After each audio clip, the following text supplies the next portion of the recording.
1, 2.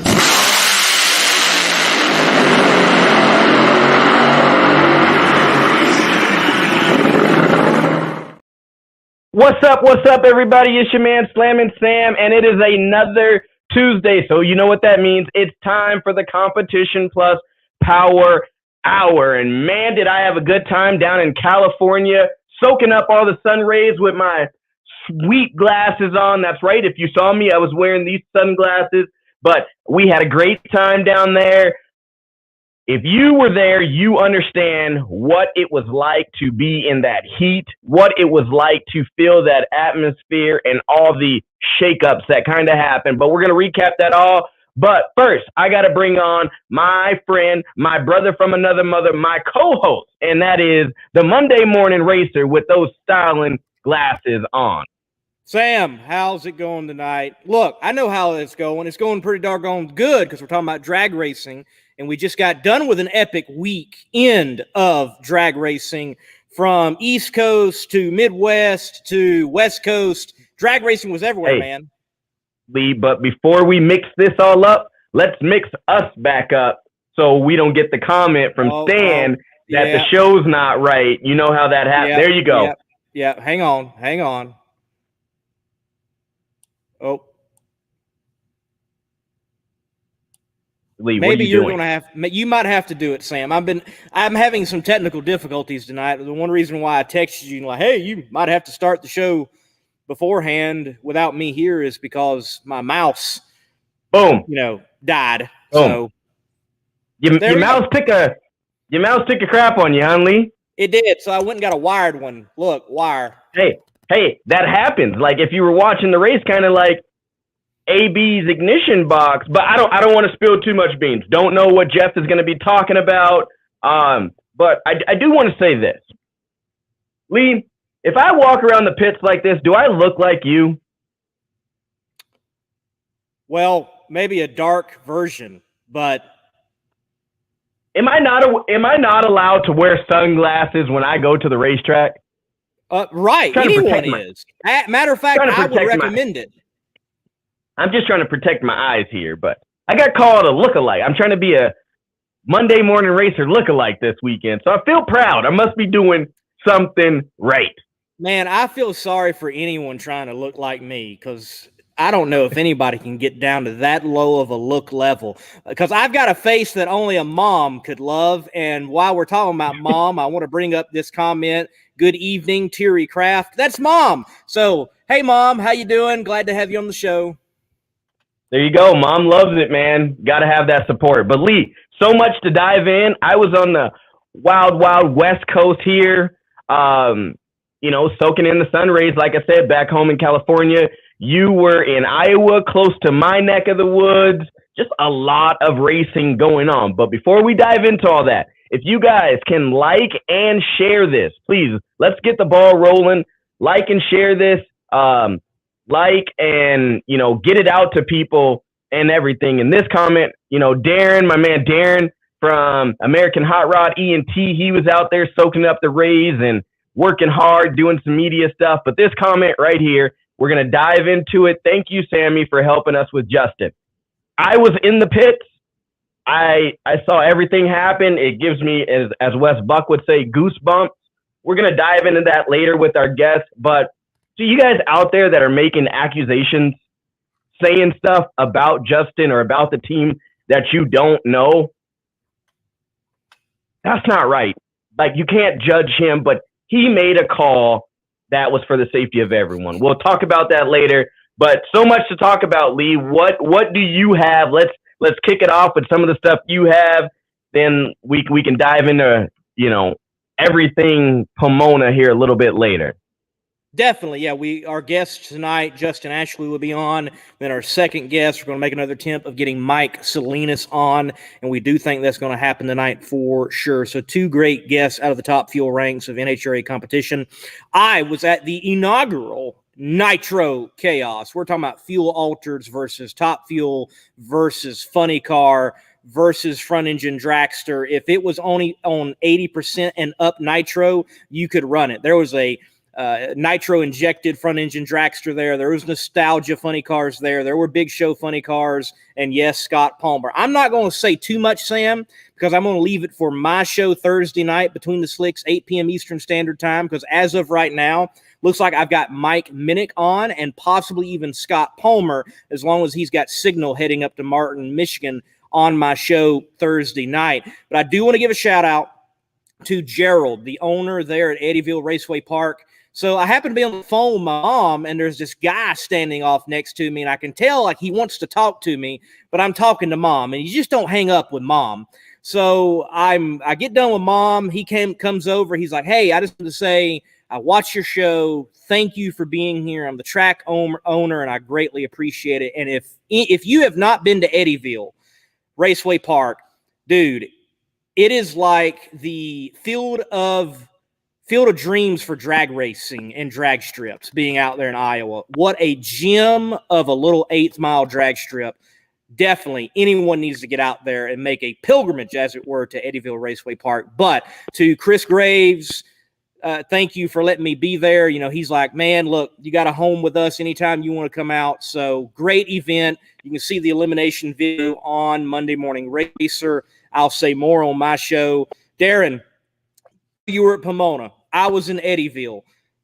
There was another big race happening in Darlington, South Carolina, at the Darlington Dragway. No Prep Kings. Congratulations to Robin Roberts winning his first No Prep Kings race. But, well, congratulations to Miss Musey. Her name will be changing if all goes as well and planned. But she had an encounter with concrete. Tough for her.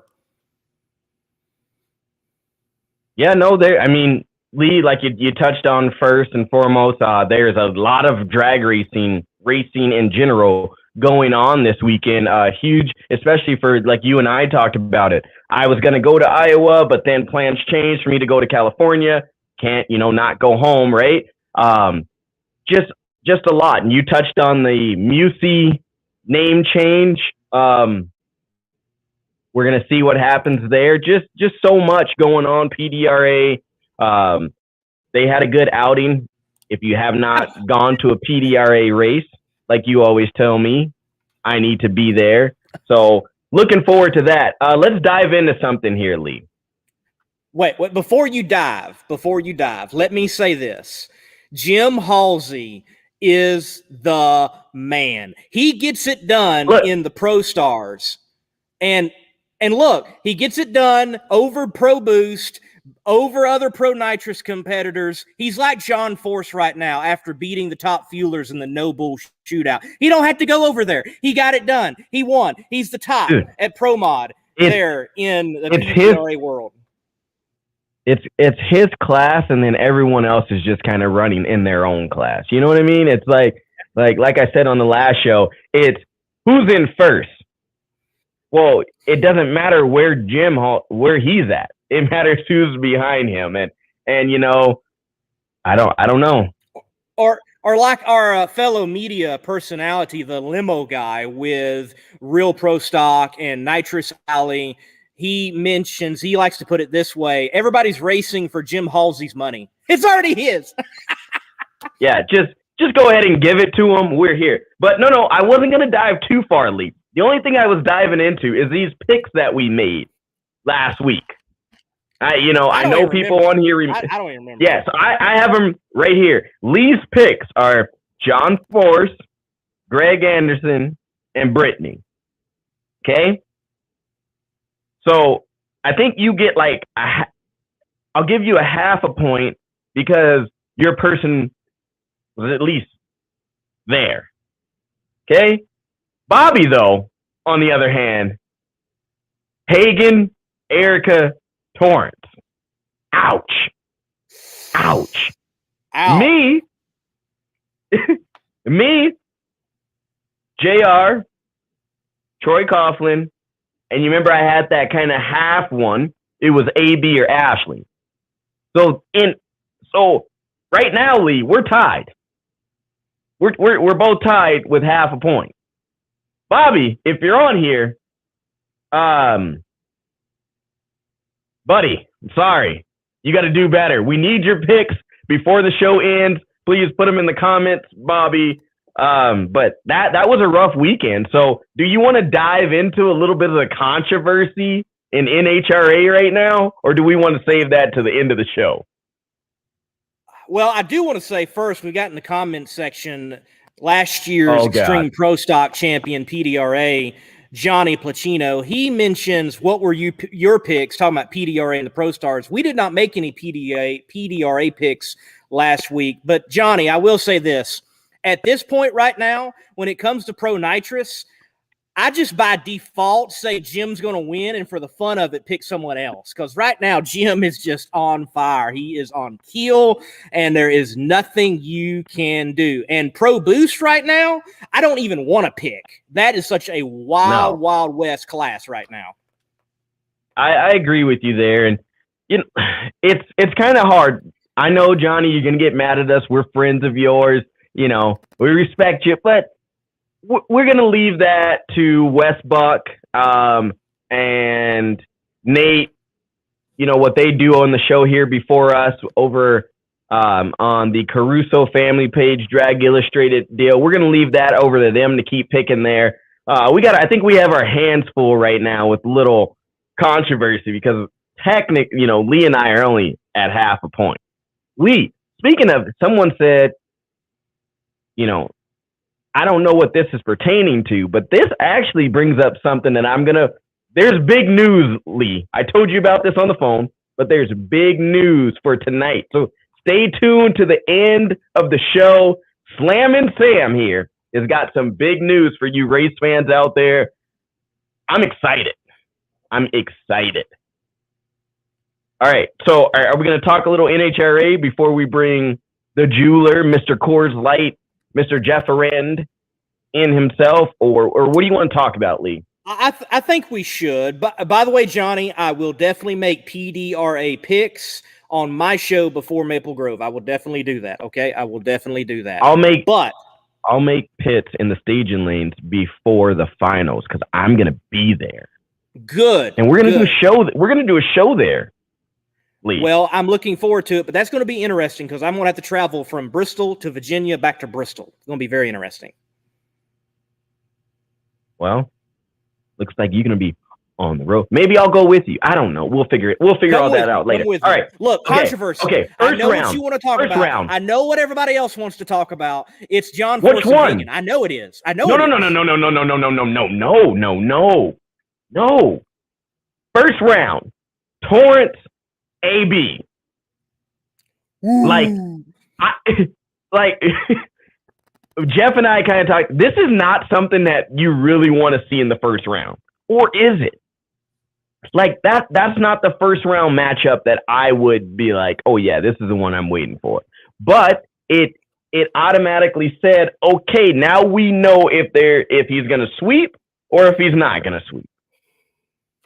Right. I don't mind the matchups where the drivers need some Tums with their breakfast. Doesn't bother me at all because I'm not the one driving. So I'm the one looking on. I'm the one seeing the stories develop. I'm fine with it. And what a epic matchup so far here in 2021 to have round one, Antron Brown and Steve Torrance. Because Antron Brown has definitely shown that he's got a car capable of winning and of beating Steve, I think, of Southern Nationals.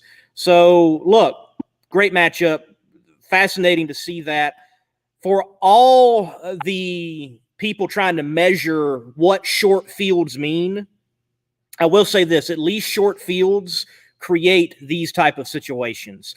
And yet, at the same time, when after Indy, it kind of all resets anyway, and it's kind of like, So we're just counting wins at this point.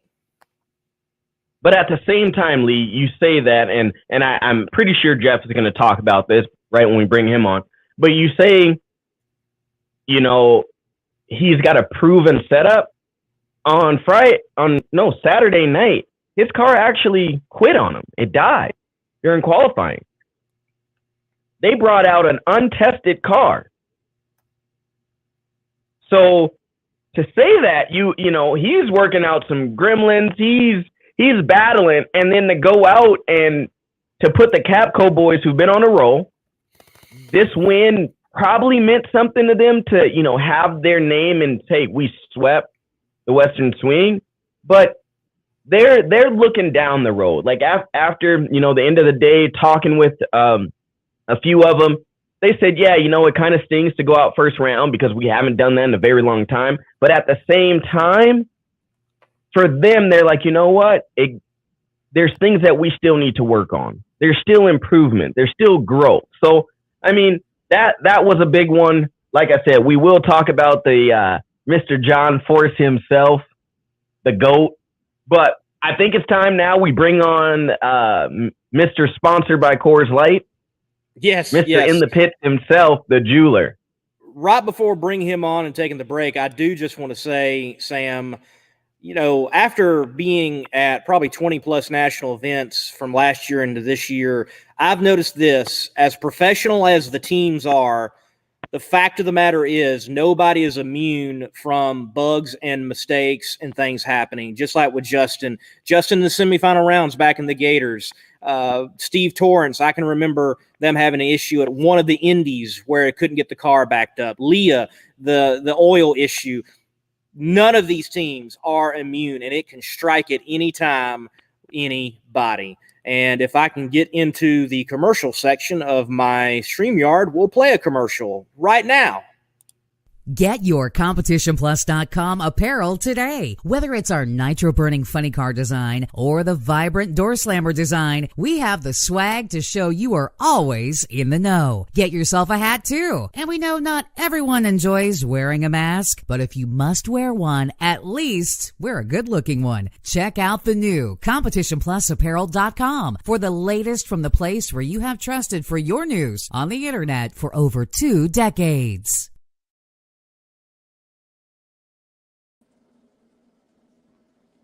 The jeweler. No. El Jefe, right? El Jefe. El Jefe. There we go. El Jefe. There you go. Hey, Jeff, I actually have pictures of him. I have pictures of him working in the pit that will be on Outlaw Performance ENT's photo album. And there's a video of him and I somewhere on Facebook talking. We were live. Yeah, it could be like a collector's item one day if you got something of me working, that's for sure. It was good to see you out there. All right, Jeff. That was pretty cool. Oh, it was definitely a blast. What do you got for us? Well, actually, it wasn't cool. Wait. Before we get into what he's got, Jim Dunn Racing, congratulations. Very nice weekend. Yeah, really good weekend for us. Obviously there was some pretty tricky conditions there. The track temp was over 140, which you barely ever see. And then the other thing that was an issue was the track hadn't been run on in a long time, so there wasn't much rubber on the track. And I know they were trying to catch up all day Friday. They were spraying 100% on the track, but there's really nowhere for the glue to go to if you don't have rubber on it. So it took a little while for the track to get a bit better, but then you had the conditions of Mother Nature, being 9,500 degrees outside. It certainly wasn't conducive to making the track spectacular. And people don't have much data when you get track temperatures that high with grip factors that were fairly low on the track. But overall, it was, pretty good race. Obviously, it was hot out there. Obviously, a lot of people on the internet talking about the lack of attendance. So the right side or whatever spectator side of the track did not have anybody in it, and that was by design. But Pomona, a lot of people don't know this, has the most amount of seating than any other racetrack. So you see that place looking like half full. That's full at a lot of the other venues. So was it as good as it could have been? Probably not, but there was still a lot more people there than some of the internet guys are giving them credit for. Tough conditions. I don't know if I want to sit out there. It was bad enough being under an awning and working on a car, but sitting out in the sun in the bleachers all day, thanks to the fans that toughed it out and watched some racing. You were saying Jim Dunn Racing, I've been working for them on and off for the last year or so, and definitely made some good strides here. The first run that we made, it went 422, on E1, and Campbell had it rolled in pretty good. So it probably was a 419, which was one of the better runs of the first session. Didn't really drop any cylinders, went right down the track. Second round got a little bit worse. Had to race my buddy Dell, who's always been like a big supporter of mine, and I've always been a big supporter of his. Definitely one of the best funny car tuners and drivers out there. And while I kind of wanted Lexus to win a little bit, I'm working for Jim Dunn, so we want to take that win as well. And we made a run down the track. I mean, it was pretty competitive. Went to the semifinals for the first time for the Duns in like 4 years or something. And until half track, we were within 100th of a second of J.R. Todd's ET. So we kept them honest anyway. Jim Dunn, John Dunn, Jonna, the whole team, the whole family there, they're great people. And it was nice to see us go to the semis. It was good for all the crew guys. Hadn't been happening for a while. And just goes to show you go to a track like Denver or somewhere where it's really hot, it kind of equalizes the playing field and makes it kind of tough for everybody. You can't just lay down the big numbers like you normally do.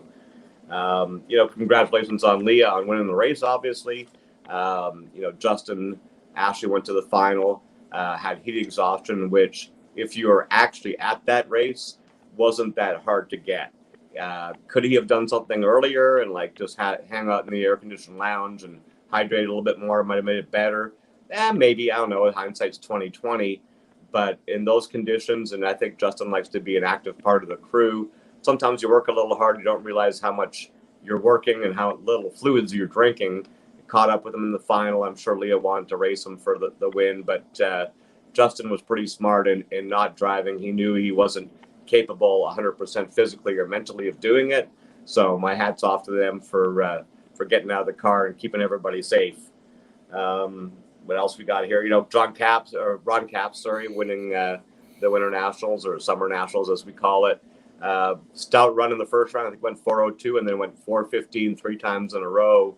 He was definitely the class of the field, the car to beat. Ended up with the Wally and well-deserved by that Napa team. Going on with, a few other things, even though it was only 18 funny cars there, we got in the last session, it was kind of like Sonoma at the last session. It was kind of exciting because you have 16 cars, nobody's qualified. No one's going to do anything crazy to get in. But some of the smaller teams, like Rupert, for example, he ran low ET, believe it or not, on Q2, but then had a big explosion at the end. We knew he wasn't going to be able to come back for E1, but he definitely was qualified, and that gave Alexis a bye in the first round. You had Steven Densham pedal it like 4 or 5 times, which was like badass to watch. Was on the edge there for a second, didn't end up getting in. And Alex Milodanovic, he made a good run. So it's kind of fun to see these people having to get in the field. I think Alexis, when she ran up there, she wasn't in, so they had to make a good run. They ran 402. While not spectacular, they did what they had to do. And when you have a nitro funny car, it is not that easy just to go, hey, instead of going 395, we're going to slow it down to 402 and just whip down the track. When you take power out or clutch out or anything out, there's so many other things you got to do. You got to lean the fuel system out a little bit. If you slow the clutch down, you got to take power out. It just affects your whole balance of things. It's just not like one knob and you're done and you're going to run this 402 and qualify for sure. So that definitely lends to some excitement in the qualifying, which is kind of fun to see. So, overall, it's a great race. Everybody's talking about the Forrest Hagen thing. I don't know. I mean, when I drive, what a lot of drivers try and do is go pretty deep in the pre-stage. And that way, you don't have to bump it in like very many times to get into the stage. Obviously, John Forrest likes the deep stage, which makes him look better and the car look a little bit worse. It's kind of a trade-off. So, if you shallow stage and you have, let's just say you have 100 light and your car goes 4 flat, well, if you deep stage, you're going to have like a 50 light, but your car's going to go 405. So the math always works out. John's always done this. And, while top fuel guys generally don't do that, in funny car, if you're racing John Forrest, the last thing you want to do is get beat on a hole shot when you technically didn't get beat on a hole shot. So it kind of puts something in your head there. I don't think he intentionally double bulbed Matt Hagen. All I can tell you is if he double bulbs me before I'm pre-stage, he's going to sit there for a while, because if he double bulbs you and you're not pre-stage, like you can take as long as you want to pre-stage and then you have 7 seconds to go in. So, I'd probably just pre-stage after waiting like 5 or 10 seconds and then wait the full like 6.5 seconds before bumping that baby in there. And hopefully his clutch gets really hot and doesn't go down the track, and he can't really yell at you because he made the mistake. So I thought it was kind of like sportsmanlike of Hagan, believe it or not, to not kind of screw him around on the starting line like some other people would have done. But it was definitely, I don't think it was, intentional, but might have been a little bit of a mistake there. Like he talked about deep staging, and which is different than double bulbing. And in the end, it made for an exciting race. I mean, Matt welded him on the starting line, but John's crew chiefs and stuff made his car run better than Matt's did, and he got the win. Yeah, I agree with you there, especially when you talked about waiting that time. From kind of what you saw on the top end and from what was said is, you're a better driver than that. And some things were said back by John Force. But, it's all in the game. And I honestly, like, looking at it after that round, people were calling and texting, hey, did you see this? What really happened? Some people got upset because it wasn't really replayed back on, NHRA TV. And then Alan Reinhart kind of said something about, well, you can watch it back, on FS1. There was some controversy there too. But in all reality, I don't think he meant to double bulb him. But if you look at what John was doing all weekend, he would, as soon as he would see the other car start to roll, he'd get aggressive and go in. And then he would go in, and then all of a sudden he's in deep. He did it against Cats. So there's games that are played. And just like John said on the starting line, and I agree with him with this statement, I'm older than these guys. I have to use every advantage I can to outwork them. So if you guys have known this, you've seen it for years, it's why the guy is where he's at. It's why he's so good. It's why he's a 6-time world champion. I mean, he's played the game. He's learned from the best in the game. If you don't think these games are going to get played, then you're rolling your own dice, in my opinion. Yeah, I kind of agree with you there. Although the double bulb, I think, was obviously detrimental to John because he did not have a good light, and Hagan welded him on the starting line. So that's why I'm thinking that's, to me, is not a smart thing to do. Now, putting the top light out, if you're racing him, you see that, you're like, oh yeah, he deep staged again, so his reaction time's going to be 400 or 500 better than it would have been, which will make you look worse. So maybe that does a little bit to you. But the double bulb thing, I would have to think was a mistake because I don't know of any driver that would intentionally do that. And like I said, if someone did that to me and Matt was way nicer than I would have been, it would have been even more detrimental because you could basically sit there like no BS for like 30 seconds while he's double bulbed and you're not even in yet. You haven't put your pre-stage light on yet. And then once you pre-stage, you have 7 seconds to go in. And when you pre-stage, John's going to know he made a mistake and double bulb. So he's going to have the clutch in and the brake on. He's not going to expecting, the other guy waiting for him to pre-stage before he does his normal routine. And I think this just throws him way off. So I'd be surprised if he intentionally did that because I don't think that was that smart a move. And obviously it showed in the reaction times. Jeff, what amazes me, I'll take the term from baseball, unwritten rules. And everything that happened up there was within the rules. And it fascinates me that you hear constantly from drivers, I'm going to race my race. I'm going to race my race. I'm going to race my race. And then something like this happens, and apparently you don't race your race. Well, yeah. I mean, everybody wants some controversy in the sport. So it's kind of cool they got into it a little bit, in my opinion. And Top Fuel, just so you know, Top Fuel racers and funny car racers are kind of two different breeds. So Top Fuel guys are a little bit more gentlemanly. Not many Top Fuel guys will roll the car in deep. So they're all staging shallow to show how good they are and getting a good reaction time. Funny car guys, it's usually the guys that own their own team will roll in deeper on race day, which will make them look better, but the car or crew chief a little bit worse. These days with, the lanes are prepped pretty even. So, lane choice isn't as bad as it used to be, but the guys that roll in deep are generally the guys that own the cars.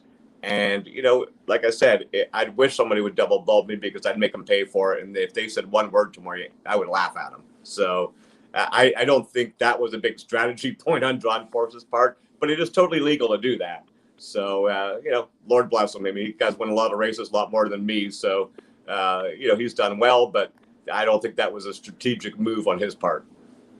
Right. Look, I'm at this point. There like, you go. You know somebody's going to do something. Put some ice on the motor or something, chill it down. Get the clutch cold and I'll build up a little bit more heat. You can hang out there, buddy Rowe. Yeah, well, There we you used go. to race John Forrest, when I drove for the DHL team or a couple of bigger teams. It was like, you better put some little extra fuel in that tank because he likes to stage last. So if you want to piss him off a little bit, you can just sit there both pre-stage for a while and make him stage first, which I've done before. But he's pretty wily. So sometimes I've left him. Sometimes it goes the wrong way. It's one of those things. You have a routine as a driver. And if you think about doing something different than normal, sometimes it's going to affect you in a negative way. Sometimes you get lucky and it's positive, but the best thing is just to do your own deal. But there are certain people out there that definitely like to stage last or put a little extra fuel in there or whatever. As far as the clutch getting hot, it's not going to affect the guy that didn't double bulb, because when you have your foot in on the clutch, it's not getting hot because the car ain't moving. So, but as far as burning fuel, a top fuel car or funny car, they burn, 4 to 5 gallons a minute just idling. And the fuel weighs about 10 pounds a gallon. So you sit there for 30 seconds, you got 20 pounds off the front end. And if your car is balanced for a certain run and you take 20 off the front end, that could make a big difference, especially in a top fuel car. Well, maybe we need to get you in a car one more time to see the tricks and the games you would play out there on the starting line.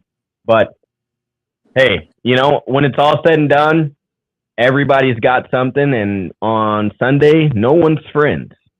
It's all about trying to get that W. Yep. There's certain times where I would do it and certain times where I wouldn't. But, all's fair in love and war, right? And drag racing. Definitely. Jeff, look, thank you for your insider in-look and outlook informing us tonight. We're going to let you go, and we're going to transition to the first guest of the night, Mr. Justin Ashley. Sounds good. Say hi to Justin for me.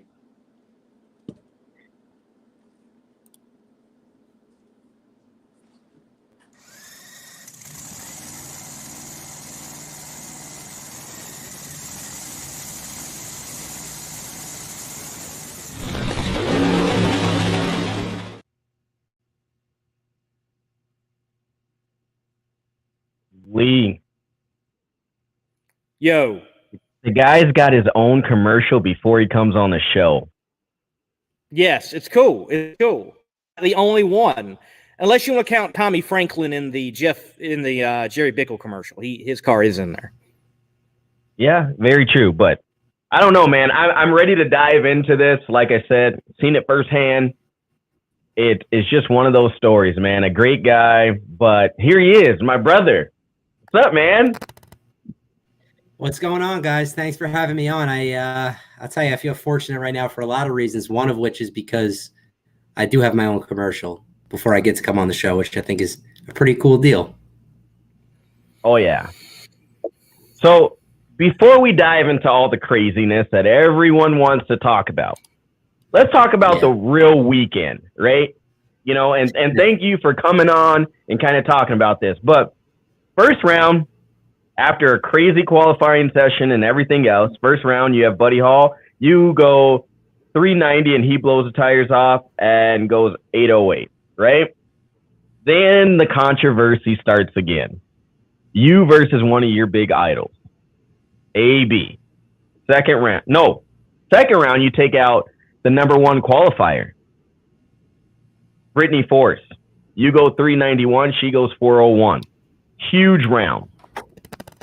Could have taken that round right up the road 3 hours north and driven to Vegas with that one, right? Then like I said, the big controversy. Okay, he's already got a good win in his first round.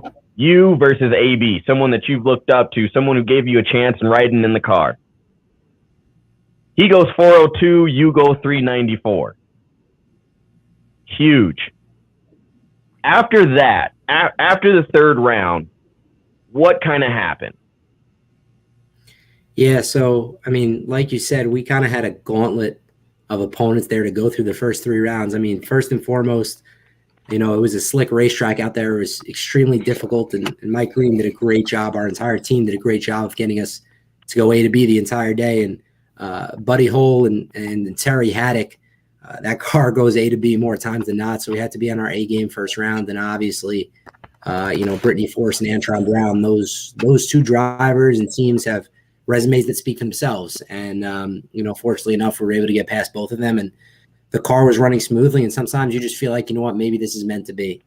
Maybe this is my day. And I started to get that feeling. And then, unfortunately, as we were cruising along between the semifinals and the finals, as I was mixing my fuel, I just didn't start, I just started not to feel good. Started to feel a little bit weak. Started to get a headache, started to get dizzy and lightheaded. And I took a deep breath for a minute. I said, you know what, let me sit down. I just realized I hadn't even eaten anything all day. Let me sit down. Let me have something to eat. Let me have a few bottles of water and some Gatorade. I'll go in the lounge, which I really hadn't spent enough time in there. And, from there, it just progressively got worse. Made it up to the staging lanes because, of course, it was the final round. I have an incredible team behind me, and I'm going to do whatever it takes to get up there and race. And got in the car, got back out of the car, threw up a few times, got back into the car, and then pulled up to turn the corner to race. And obviously things just weren't right. I really wasn't physically and mentally strong enough to be in that car. And, Mike Green, Dustin Davis, and my father all came up to me, and we kind of all made the decision together that, you know what, some things just are not worth it. We're never in a position to put my safety, the safety of Leah Pruitt or anybody out there in danger. And I think it was the most difficult decision I ever had to make in my life, knowing how much racing means to me and how badly I wanted to be in that car. But, thankfully the NHRA medical staff took really good care of me afterwards. And I'm very, very thankful for them. I'm very thankful for the entire NHRA community for the outpouring of just overwhelming support they gave me based on the decision. Of course, the team and Mike Green for always having my back. And, I think that it's one of those situations that's better safe than sorry. And after talking with Dr. Surface, it sounds like had I tried to make that run, things would not have gone according to plan. So, I'm definitely happy we made the decision that we did.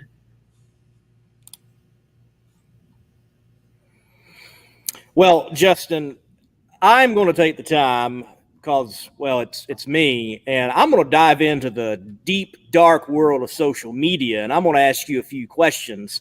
And please give them as a yes and no answer for all the folks that love to chime in without knowledge out there. So, First, were you out partying the night before? No, sir. I don't even drink alcohol. Bingo. You don't even drink. There we go. All right. Did you consume at least fluids through the day? Yes, sir, I did.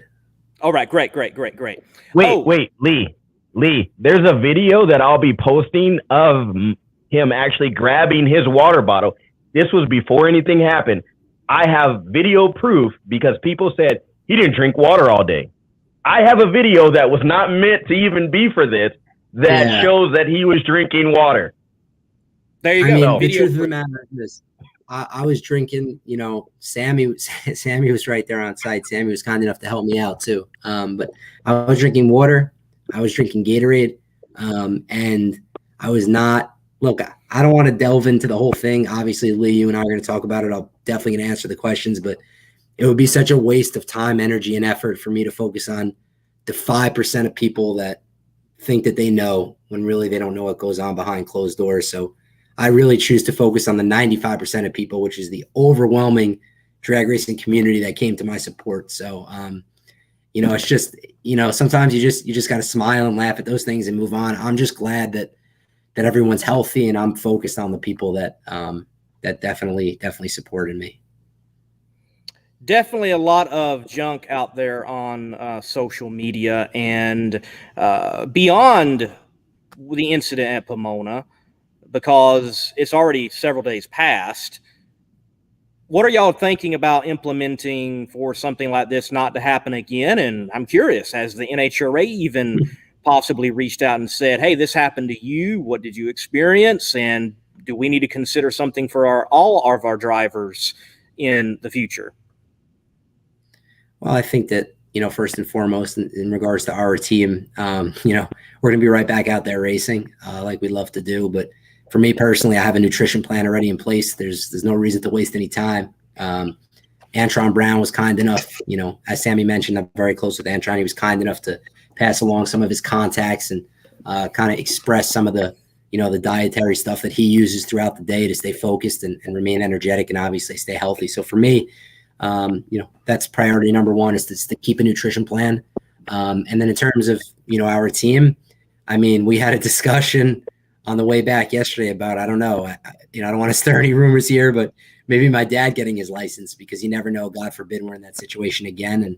And somebody needs to step in and drive. Maybe he'll have the ability to do that. But, I just pray and hope that it's not going to happen again. And I know that it won't, because I'll be taking care of my body. And, obviously we saw a similar situation with Clay when he had to step out of the driver's seat a few weeks ago and Austin stepped in. So I don't know. I'll probably wait for NHRA to put something out. I don't know if they're going to implement anything specific, but, I would just wait and see and encourage, obviously, anybody that, out there, even if the intentions are good, like mine were, just focused on doing our job, just to make sure that we focus on our bodies and take care of ourselves.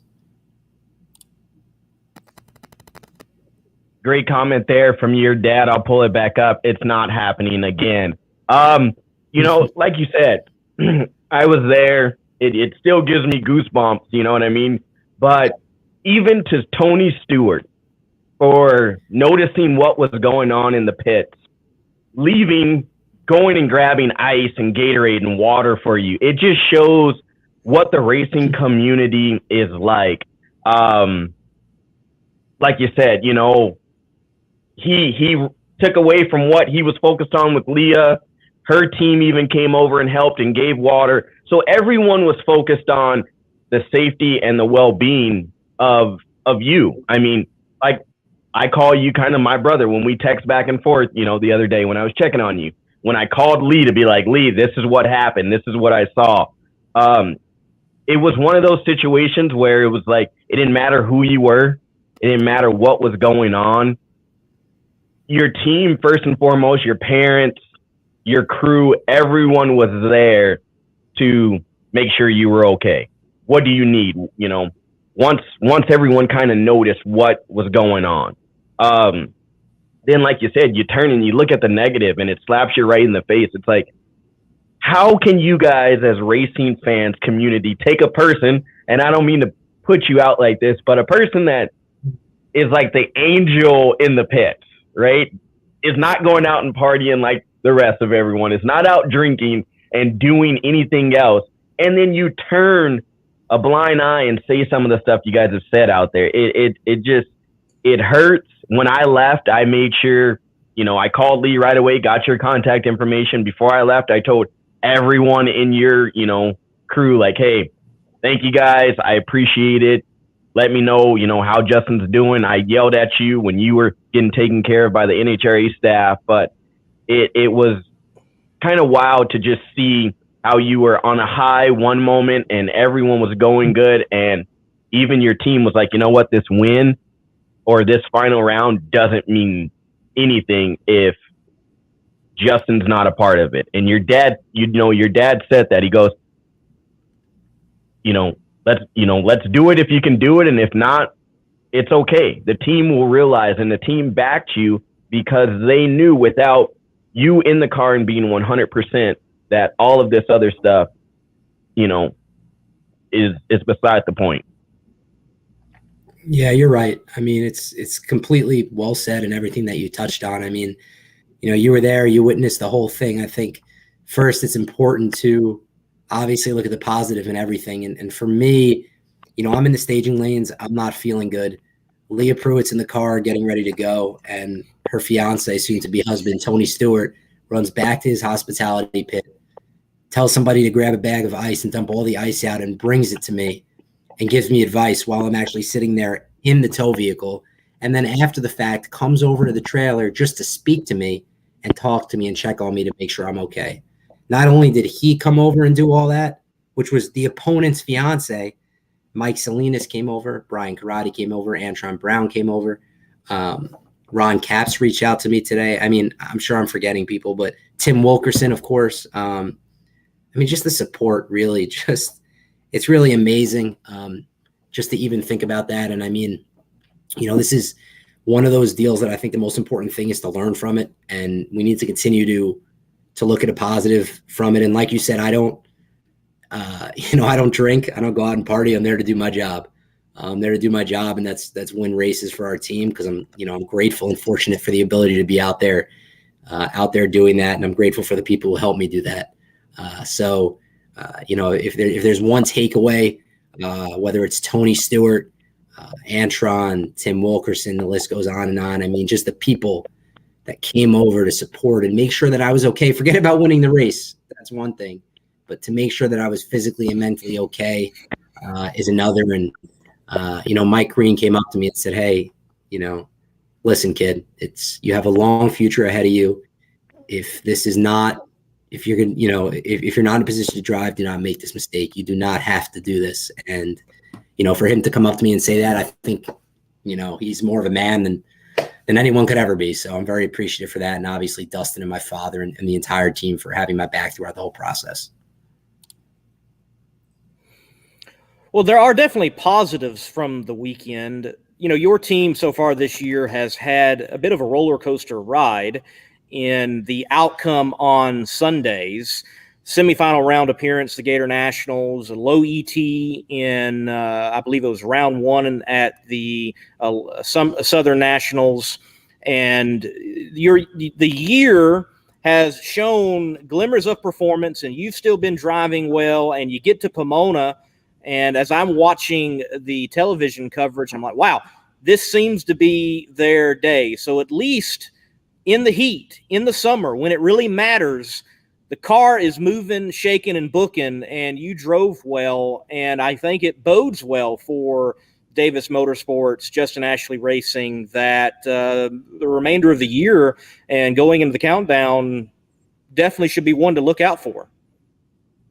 I appreciate that, Lee. Thank you. I mean, you're 100% right in everything that you were saying. That was as difficult as a racetrack as I would imagine that we're going to see all year.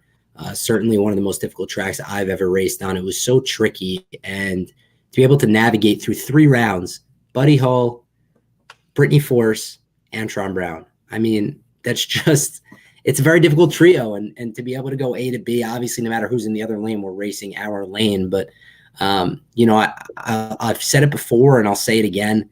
This sport, like a lot of others, is about getting hot at the right time. And I truly believe that with the way the countdown format is set up. And I think now's the time to get hot. And I certainly think it was a good start for us, this past weekend. And I'm just really proud to be able to drive this car, proud of the Davis Motorsports team and the job they did. I mean, we went down the track A to B, running 390s all day. And it's just a testament to the group that we have and the quick turnarounds and the amazing job that they did. So, before that whole thing happened, of course, it was a fun day. It was an exciting day. We definitely picked up some much needed points, which is always helpful. And, really, really satisfied with the performance of the car and obviously the great performance, Mike Green and the team. Yeah, and you talk about that. And as I sat back and kind of watched your team, gel together and work, Greg and all those guys. Greg is so funny. I mean, from the mullet and everything else that he's got going on. Hopefully get those guys on my show here soon. But just watching everyone work and take the car apart round by round and the excitement. No one's really bumping into each other. No one's doing anything. I forget the young man's name. He's like 10 years old. He's out helping you out, with fuel and everything. Yeah. Everyone's got their little thing. And everyone's just so happy, and it was like clockwork. It was like, okay, in the morning it was like, yep, we're gonna fire the car at this time. We're gonna do this. You guys have a routine, and it just shows even on the track. Everyone being happy and good spirits. From the start of the day, even like I said, to the end of the day, and it just shows that you guys are gelling. You guys are grooving at the right times, and I don't want to use it. You said getting hot at the right times, but hopefully not during the finals anymore. But we will. I know we will see you in the finals very, very soon. My predictions, and I'm going to give you my pick right now, Lee. You're going to see Justin in the finals in Topeka. Telling you. Well, listen, go ahead, Lee. Go ahead. Well, Sam, that's a great pick, but how about him in the finals in the situation at Norwalk with the Night Under Fire? That may very well be a reality coming up. Yeah, that's right. Yeah. That'll be a fun one. It's I'm glad I get the opportunity, and we get the opportunity to run Night Under Fire, thanks to Bill Bader, and Strut Masters and Auto Shocker and Kato and Smart Sanitizer. We're going to be there, and we're going to have fun doing it. That's always top priority, right? Is you got to have fun, you got to be safe, and you got to win. And, we got to keep things in perspective. And I think that if you do, all will set up well. So Night Under Fire should be fun. Hey, it's a show, right? But there's a trophy at the end of the day. So we're going to give it our all against some really, really good competition.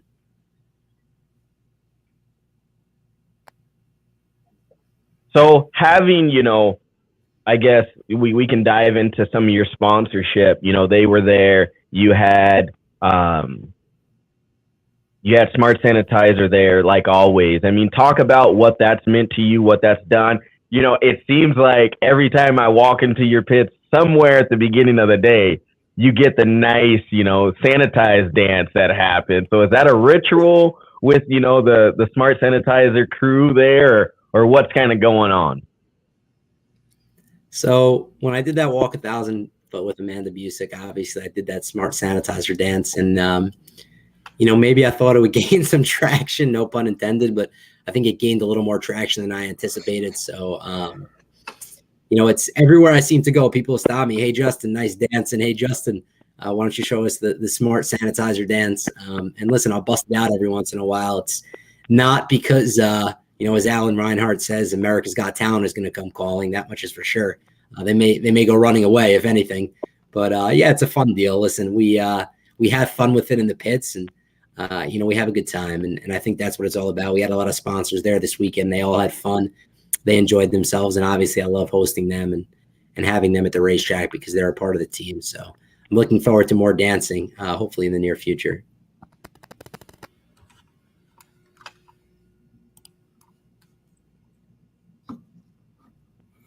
Well, Justin, looking forward into the countdown, and it looks like you said, after this weekend and what few races are left, definitely going to be a lock into the situation.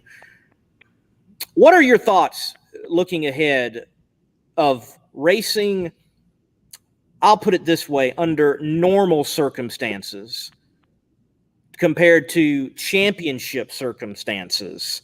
What do you think you've got to do, even with your own driving, to step up? And I ask that knowing you've got the best average on the lights, and you do take care of yourself, even if people might not want to recognize it with what happened Sunday. But you've prepared yourself to do well in a championship fight. But what else do you think you got to do to win a championship?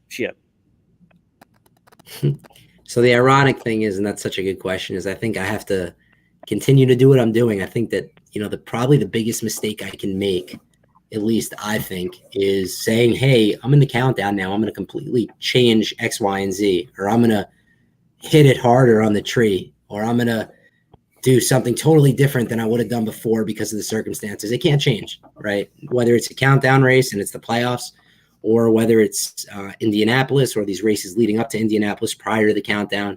For me, none of that can change. The best thing that I can do is go in there every time and do the same exact thing in the car. And as long as I go in there and do the same exact thing and be as robotic as I can, I'll let the result be what it is. And, I think for our team, we just have to continue to do the same thing. We have to continue to be ourselves, not try and be anybody that we're not try and get caught up in all the emotion of it, right? Especially at that point in the season, maybe not count points or look at the points, but just go in there and focus on being the best Davis Motorsports, Justin Ashley Racing team that we can be.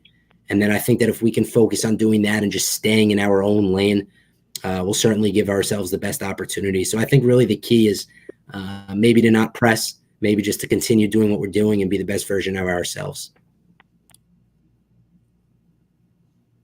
No, I think that's a great plan. I mean, you guys, like you said, you're pressing in the right direction, taking it round by round, race by race, and it's going to prove itself. You're on the rise. You keep going forward, and you've got a great support system and a team behind you. And it showed this weekend from top to bottom when they said, you know what, we support you with whatever decision you make. And I posted it on my Twitter account. It's not a team, that's a family. And that's for sure, because you guys have made, when Lee first brought me into you guys' pit, you guys made it a family situation, and it shows when you guys have fun, the laughs, the smiles, and everything else. So I'm looking forward to another great race year. Races coming up for you. So I mean, hey, you got my support. Thank you, Sammy. We certainly have unfinished business we need to take care of, and it's all about culture, right? We're a family, and we want to build and establish the right culture, and we want to be doing this for a long time and be doing it successfully. Justin, look, thank you for coming on. Thank you for elaborating on your spectacular yet wild weekend there at the Winter Nationals in summertime at the Fairplex drag strip there in Pomona. Thank you again, and we're going to let you go because we've got Mike Salinas to bring on. Awesome. Well, give Mike my best. That is a good dude right there. Awesome guy. Appreciate you guys having me on, Sammy and Lee. You guys are the best, and we'll talk to you soon. All right, stay safe. We'll see you soon. Man, what a great guy. What a great guy. But I mean, Lee, it just shows, and like you brought up, the junk mail, the spam, as we're gonna call it in the media world, people saying these different things. I don't understand it. I don't understand, like, how if you're a media person, this is what this out of all, how if you're a media person, can you ask the question, well, or say the statement, he was out drinking? Know a little bit about the racer that you're going to talk about instead of accusing him of doing something.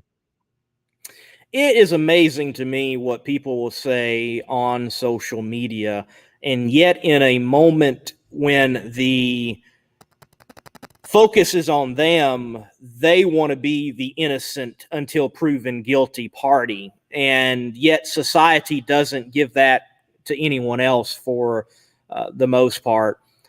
I think until you have facts, you've got to be impartial, and you've got to let the facts roll in, and then you can start making decisions. You can start making calls, and you can formulate opinions. But with Justin, I think there is no way it's not a positive in the sense that he was not selfish. He got out of the car. As competitors, man, you don't want to lose. You don't want to lose in any situation. They want to win. And right out in front of him, there was an opportunity for his second career win in NHRA Camping World Top Fuel competition. It was right there. But smart decision by Mike Green, by Mike Ashley, and Dustin Davis, and Justin himself, and not putting himself, not putting anyone else in jeopardy. No telling what could have happened, but we know what did happen now, and that's a far better outcome of what could have been. Yeah, I mean, we all could be sitting here talking about something totally different and watching everything, like I said, firsthand that went down.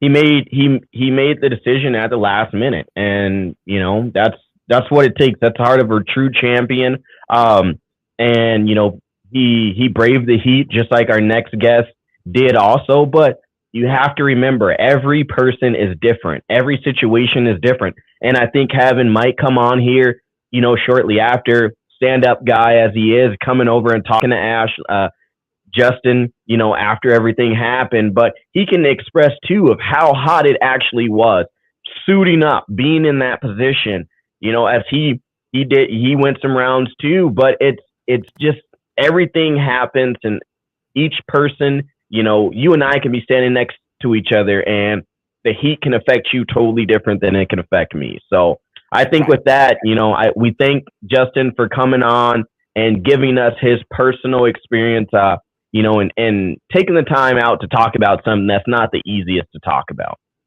Definitely. And before we do bring Mike on, I want to ask you, Sam, since you were there, and it might be challenging for you to answer this question because you were right there in the moment with the Ashleys, but sometimes in those situations, the information doesn't get conveyed up to the tower and to the fans, and there can be kind of confusion. What is going on in this moment? Why is there just a solo? Was there that confusion, or did it get relayed quickly? Or because for the TV broadcast, we got the information right on spot, but I'm wondering if that was the case for those at the track. It was weird because Leah's team waited. And hats off to them. They waited as long as possible. You could tell they knew something was going on. Looking at Leah when all this was going on, the first time we pulled Justin out of the car, I actually set my camera down and was full-fledged in helping Justin. You could see something. Everybody's like, okay, what's going on? The NHRA staff, the officials said, okay, we need to start rolling. They started rolling. There was talks, among everybody, like, okay, is he okay? What's going on? I think they had a well understanding when Tony Stewart was like, get this on him, take your time. When we moved into the actual lanes, there was kind of that, that awkward, I wouldn't say awkward, but look between crew chief and crew chief. And what was going to happen? Is he ready to go?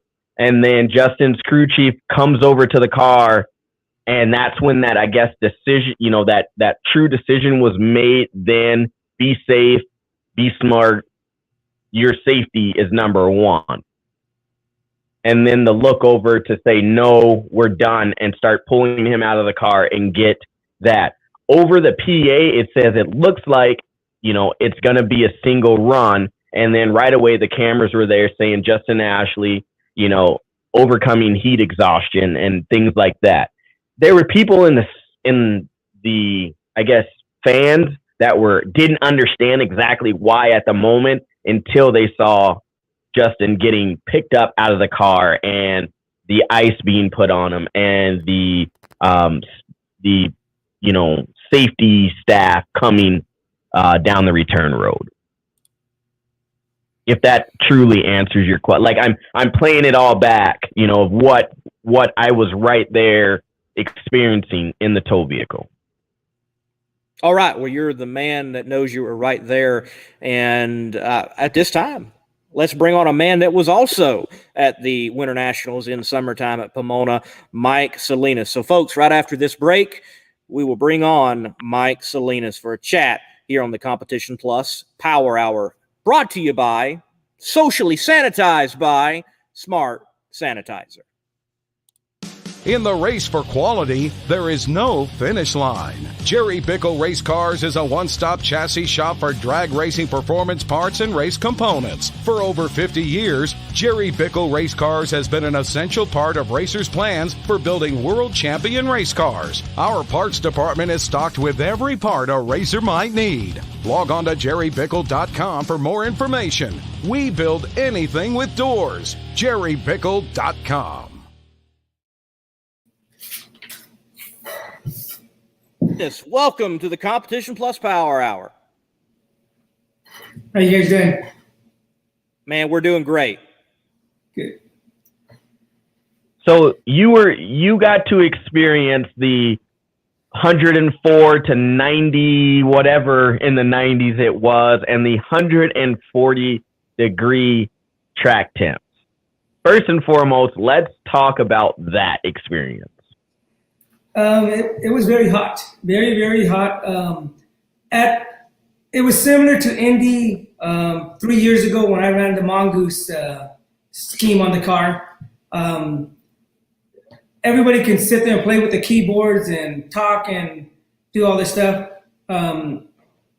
First and foremost, we want to make sure all the drivers are safe, and that kid, he's a good kid. Justin's going to do really great out there. I'm glad his father and they've made the decision to pull him out. He's going to win a lot of races. That kid cuts great lights. I think he cut a 35 and a 50, and that's not feeling good either. So can you imagine when he feels good? But it was so hot in those cars that day, almost unbearable. You could barely breathe. My guys had me in there, and I made a joke about why don't we put me in the car when the next guy's when the guy next to me is firing up, because it was that hot.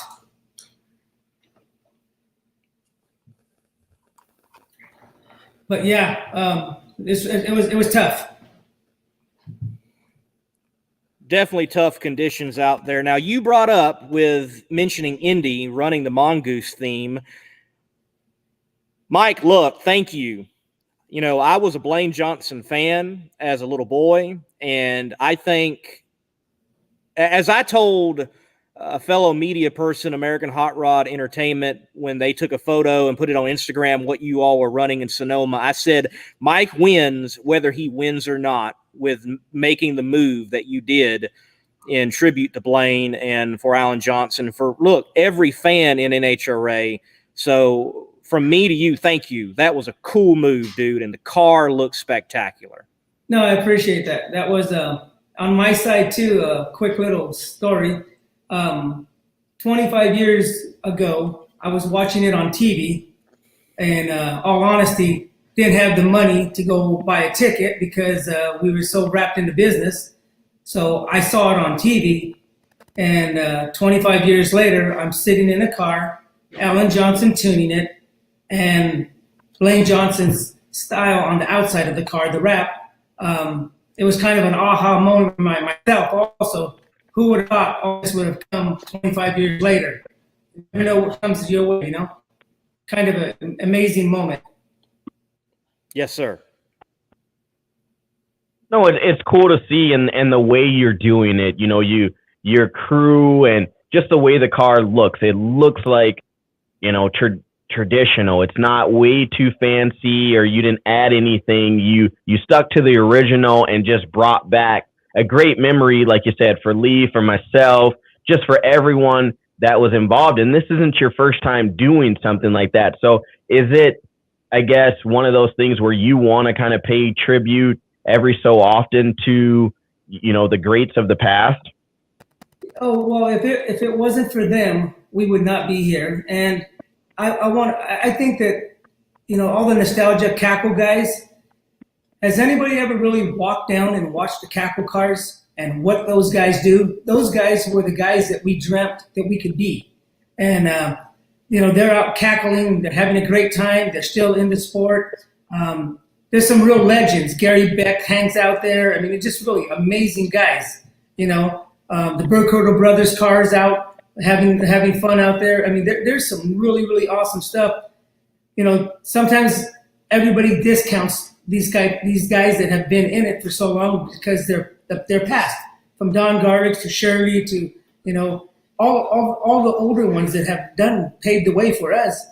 But I don't think that people appreciate what these people did for us. I got to cackle the Burkholder brothers car. I sat in it, and I was telling myself these guys were crazy to do the speeds they were doing, sitting on the deal. And I owned a '66 Woody Gilmore car, but you know, the short wheelbase with a Hemi in it. I mean, you gotta be a whack job to drive those things.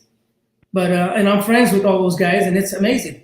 And if you notice, I'm kind of traditional. I like the T-shirt with the old logo on the back and says Top Fuel, and I use them all the time. And I don't wear a regular uniform. I just like the old style stuff. Well, man, you may like the old style stuff, but it's cool stuff. You've got one of the coolest looking rigs and pit setup, and the car is always sharp and on point, and not to mention got a pretty good Harley you ride. So how often you like to hop on the two wheels and go cruising out there in California? And what's the favorite spot to get some lefts and rights in for Mike Salinas on the Hog? Well, we run up to Ellis's for lunch all the time. It's in Santa Cruz Mountains, and then we do a lot of riding on the coast. But the guys also carry a second bike for me in the rig, so I can go from track to track. Because you know, like you guys are talking about all the noise that people make on the keyboards and all the gossip and the craziness. I understand that's what sells, but what I like to do is jump on the bike and leave all that stuff behind and go to the hotel or go out to dinner with my wife on the bike at different tracks and see different parts of the country that we never got to see. And it just clears your head out, you know? And it's funny that you mentioned that. Elin kind of gave me a little bit of a tip actually to what happened last week. You were out on a bike ride enjoying some beautiful countryside, and you actually lost your phone somewhere on a ride. That's why we didn't have you last week. And so it really does make it a full circle of that is your getaway from all the craziness and the nonsense and just everything that happens in the day-to-day work life, and especially the hustle of a race weekend. Yeah, we Gianna rides a lot. All the girls ride. We come up. We rode up from Sonoma up to LA. We stood in Santa Barbara for a couple of days, kind of toned everything down. We were going to go harass Alan Johnson on the way in Santa Maria, but we decided to leave him alone. I think he's going to see enough of us. And but we had a good time. We had a good time riding up. It calms you down. And for myself, it makes me appreciate the basic necessities that all of us get to have. Mostly everybody forgets about it. They think about all that materialistic crap, and that's not what drives myself or monetary or anything. I like the basic necessities. Kind of a tightwad. I'd rather spend the money on the race car. So gas was cheap. I only had to fill up 2 times on the way over, and we stop and grab a little lunch and, sit on the curb and eat, and as, normal as can be. As normal as can be. I will say this, Mike, everything I have seen and noticed of you, and I know I interviewed you back at Norwalk almost 2 years ago and got to chat with you a little bit. You are probably one of the most blue-collar guys out there, and yet you also have been successful, and I think you're a great spokesperson for work and work ethic, and I want to give you the platform right here. I know you say it a lot, but, share your story of coming from nothing, making yourself something, what it took, and the opportunities that are afforded to us in this great country that you have taken advantage of.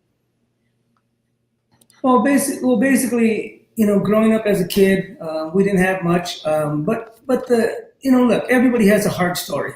It's how you deal with it and the adversities of what you want to do in life and how you want to get somewhere.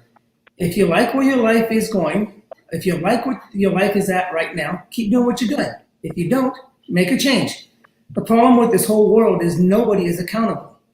I was a young kid, just you want to get somewhere in life. I saw what things, if you work hard, work smart, kept your nose clean, watched all the bad people, went the opposite way, and you just went to work. Hard work is not going to hurt anybody. My wife and I built great companies by working hard, and we still do every day. My girls have work ethics.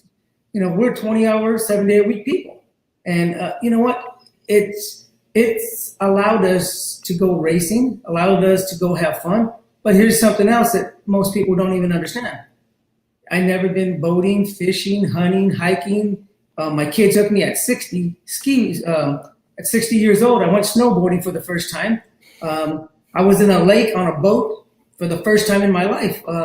I couldn't tell you any sports team, any basketball team, any of this other stuff. We don't know any of that stuff because all we did was work. Our businesses are 7-day-a-week stuff. So we're working people, and we just do not forget where we came from, because that's not who we are as people. There's a lot of opportunity here for all the young people. As long as they want to get off the chair and go to work, it's not going to come to you. There is no more simple, easy, we're going to hit the lottery and be multimillionaires. But you can be rich at heart. We're rich with family and happiness. And you know what? I get to race with my kids. My kids still hang out with us. They help run the companies. And you know what? They're just, it's amazing. It's amazing if you do it right. And I have old-fashioned values. My wife and I, we raised our children to be smart, confident women. And you know what? We're going to have a great time with them. I've worked so hard all of our lives, my wife and I and the girls. When I turned 60, I told my wife, I'm turning 16 and we're going to start all over and we're going to have fun. My girls were in playpens at the garbage dump, in little playpens jumping around. Then they got old enough to look out the window and collect money from the people that are dumping trash and scrap metal. And now they're running the companies. But nothing was given to us. I mean, and my daughters, their work ethics. Jasmine owns half of her team, and she's had to sell almost everything to get it because I would not give it to her. Gianna, the same thing. Every time we have to buy a motor for her bike, I put half in as her sponsor. She puts the other half in, and I make sure that she pays with her own credit card, not a company credit card. So my girls have that ethic, and I'm real proud of them, and they're good kids. And, we have a great life, and we're not going to let anybody ruin our happiness. That's it. We're going to have a great time and have fun with this. That's awesome. Turning 60, take it back to 16. I'm going to use that. I'm going to write that down. So hopefully I can say the same thing when I do that. I want to go to a fan question. What's up? That's a T-shirt. Like, Mike, you need to make that into a T-shirt. Like that's T-shirt level right there. Yeah. Oh, Sam, by the way, did you catch the wisdom he laid on us? Like, your personal credit card, not using the company credit card. Like, there's a lot of wisdom in that. That was deep. We're going to cut that. We need to, but yes, I like the T-shirt idea. So when you guys drop those, Scrappers Racing on the front, and then when I turn 60, I actually turned 16. I'm buying one of those as soon as they drop. But like I said, a fan question here. If you want to talk about it, you can. If not, you can say I defer. But they're asking, Mike, how soon is it going to be to take over a racetrack? I hope there's truth to this rumor. I look forward to racing at a track ran by a racer instead of a hot dog salesman. Can't talk about it, but we are definitely in the hunt. And it's all over the country. Love it. What we want to do is we want to bring old-fashioned values back to racing and make people happy again to come to the sport and be a part of it. I talk to a lot of people at the races, and I learned this from the Don Perdomes and the John Forces and all the guys that built the sport. We work for the fans. So when they come through the fence, they paid. They're my boss, and you don't get that without having old-fashioned values.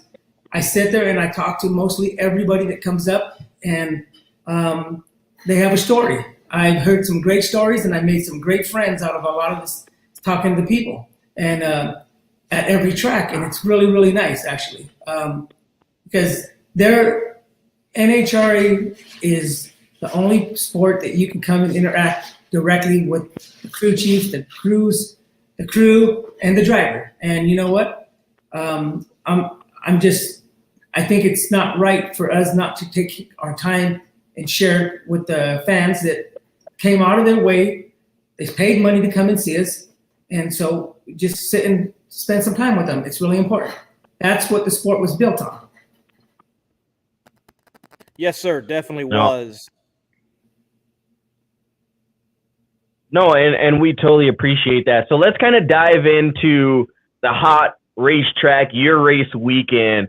You knocked out Brandon, and he ran a 562. You ran a 383. Then you knock out Clay Milliken. Clay runs a 397 versus your 387. So you're staying very consistent. Then you have a tough competitor who goes on to win the race weekend, and you run a 436 versus her 392. Racetrack, as the day went on, got hotter. Everything kind of just played a different role. What did that feel for you? Coming out on Friday, you guys had a late qualifying. Saturday, you had a 4:30 and a 7:30, and then boom, Sunday morning, you're at 10 a.m. So how does that all play into a race week? Well, when you have Alan Johnson and Brian Houston and a great group of guys, we were actually looking forward to the hot track. And we knew that they were going to be able to run the car very well. I was just hoping I can drive as good as they were going to tune. And every run that we went out, the track got better also. It's just your tuners and the people that run the cars for you. they're like wizards, and Alan's a wizard out there, and so is Brian. And the thing is without giving secret squirrel stuff up, they did a great job. And we had a little malfunction on a part, and we're still investigating what happened. But the car was on a really good run, and on our side, we thought we would prevail very well on it. But that's racing.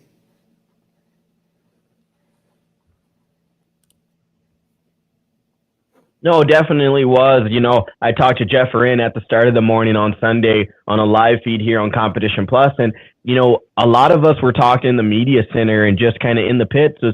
We were predicting more of a pedal fest, especially for the nitro classes, on kind of what was happening and what was going on, just looking at track temps. But, NHRA track crew did a phenomenal job with getting the lanes pretty equal for everyone after Saturday night. And going into Sunday morning, like I said, I predicted a huge pedal fest, and we really didn't see that. We saw some really consistent runs. I think we saw people throw a little bit more at it in the beginning of the day versus towards, the heat of the day. But I think for the most part, I think with the situations we were all dealt with, the heat and just the track temps and everything else, I think everyone put down their best foot forward and gave the fans, the true fans that were there to see the racing, a great show. Oh yeah, and you know what? The fans that came out, they were awesome. I mean, they to sit in the heat. I saw them underneath the bleachers. Talked to several of them. I was really impressed. They love racing, and those are the people that I love to be around, because they came and they supported us. And you know what? It was amazing to watch them come out and hang out with us, because it was not easy for anybody. But we have all been cooped up for a year or two, and I think they just wanted to get some nitro in their veins, so that way when we come back for the World Finals and crown the world champion, they're ready for it. Well, talking about crowning world champions, you definitely have a team that has the potential of giving you that title. But it seems like after sitting out that there has been a slow roll of getting back to full performance.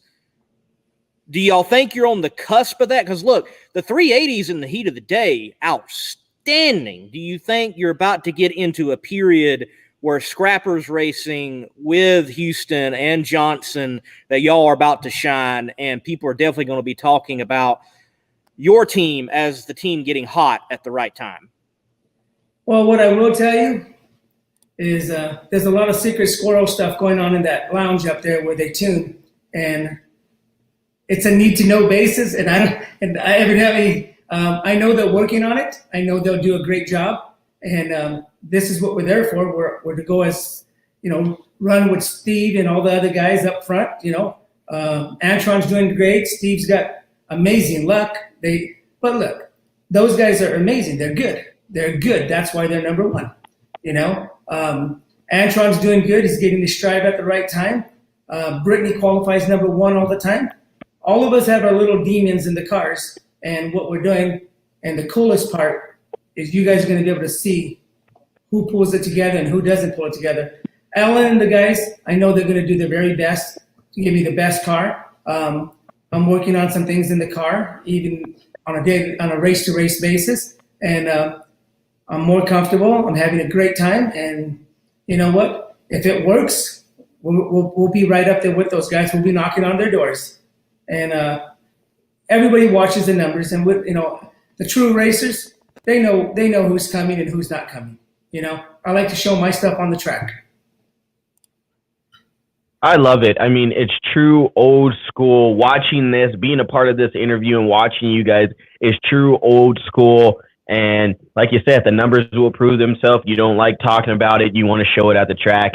And that's what it's all about. And for you, it's very family oriented. And, watching you come up to the lanes and, your daughters and your wife, they could have easily rode in the tow vehicle, but no, they're just like everyone else. They all, as a group, you watched it. Every time you guys would leave and go into the staging lanes, they came and bared the heat and walked up, and then when you would get out of the car and the bikes would come up, you guys all have that support and you guys all come up and watch as a family. So what does that mean to you, having your daughters out there, doing what you love to do, and now they're a part of it? What does that mean to you?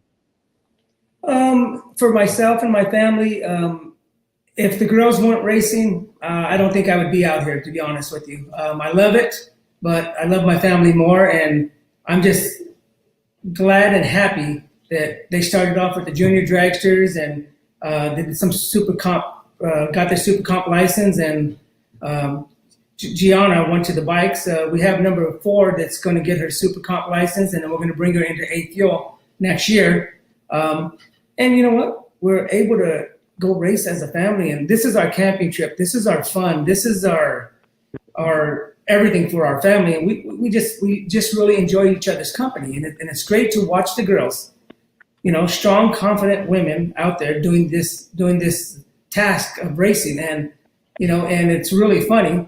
The girls are over at Disneyland doing the Disneyland trip for each other, and they're on roller coasters, acting like little kids and having a great time. But our family is really tight, and we're together with everything. We're not going to get this time back. They know this. We are very structured on, there's 1,440 minutes in a day, 86,400 seconds. Live every one like it's your last one, because it might be your last one. So we live that every day. And when I kiss my wife goodbye, when I go to work and she's going to the other office, we treat each other like we'll never see each other again. That way you have no regrets in this world. And I will never be a person that regrets anything that we do, because when you do it right, you don't have to worry about anything. And we live every day like it's our last one.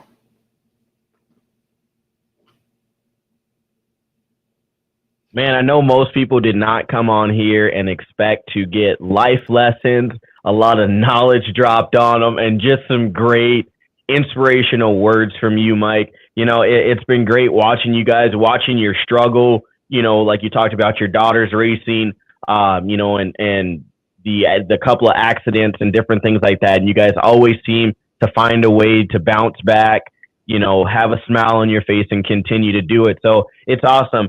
And I think we're all thankful that your daughters are definitely in the sport, because, if, like you said, if they weren't in there, you wouldn't be there, because family time means that much to you. So I truly appreciate it, as a media person, and being able to have someone like you that's so straight edged and so classic and traditional in the way that they do everything. I think it just reels us all back in at the end of the day, to remember where we've come from, and it shows right there in you guys' pits. Yeah, and the kids, we're when you really stop and think about it, how many people get to, we have 4 daughters. Okay, a traditional family, they'll grow up, they'll go get married, they go off to different jobs, different states, different countries, and you get to see them every now and then. I'm telling you, we're lucky. I get to see my kids all the time. We work together, we eat lunches together, we do dinners together, we go on motorcycle rides on the weekends together.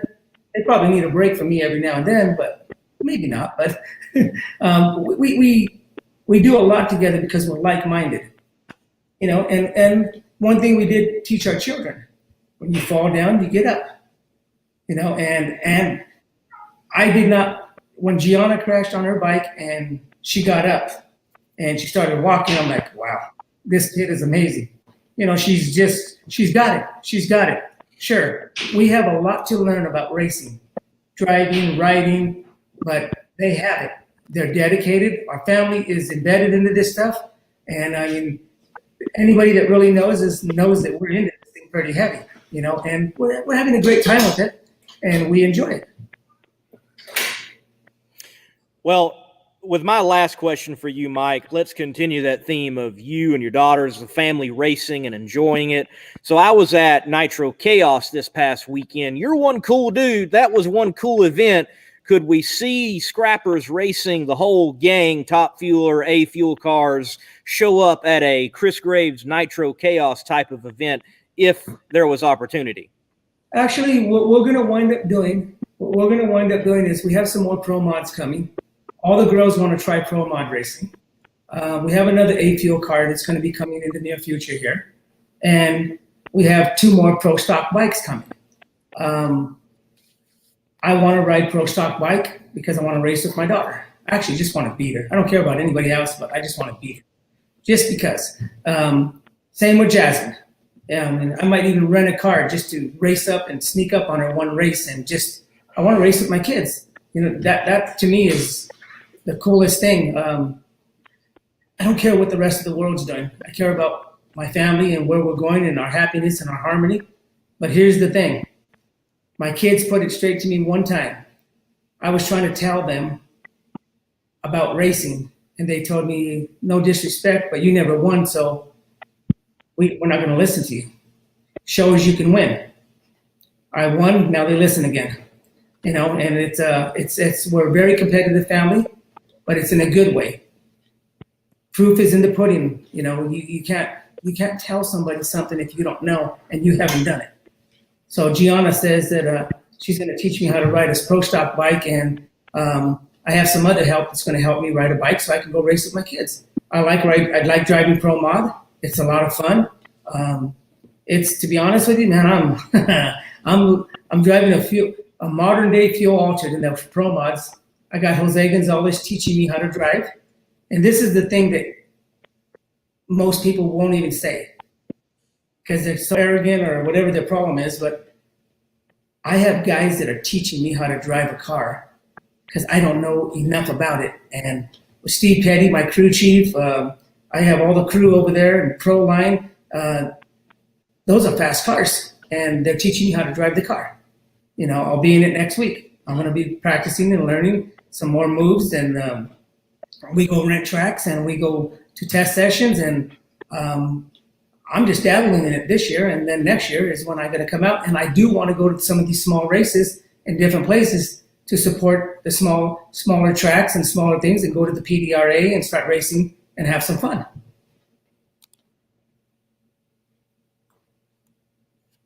Well, there's just a lot of talk, and there's a lot to come out of. Yeah. Just, I mean, I'm writing notes right here. Like, I mean, we've talked about tracks, we've talked about doing this, we've talked about, so, I mean, hey, there's a lot coming out of the Salinas crew, and, you know, we're just excited to see you guys expand, you guys grow, and to do it all as a family and in, you know, family first way. So I think that's great.